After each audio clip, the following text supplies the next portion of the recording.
So I have a Xamarin Forms Android project in Visual Studio 2019, and I'd like to generate an APK. So how do I go about that? 3 easy steps: archive, sign, and publish.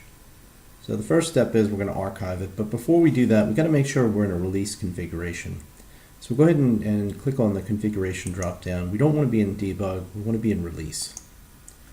Once you do that, you're ready to archive the project. We'll right-click on the Android project and click Archive. This is going to take a few minutes, but what's happening here is the Archive Manager is building the project and then storing the project in the archive.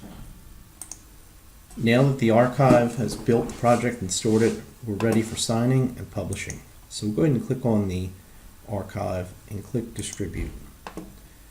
We're not ready to distribute to the Play Store, so we're going to click on Ad Hoc. And notice here, this is where you create signing certificates. I have a couple in here that I've been playing around with, but for this exercise, we'll create a new one. And you're going to go ahead and enter the values that are going to be pertinent to your project. But I'm going to go ahead and enter an alias, password,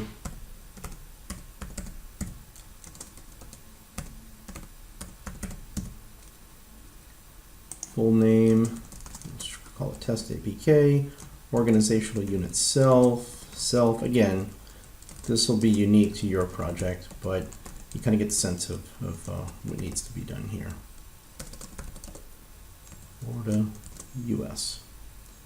And we'll go ahead and create the certificate.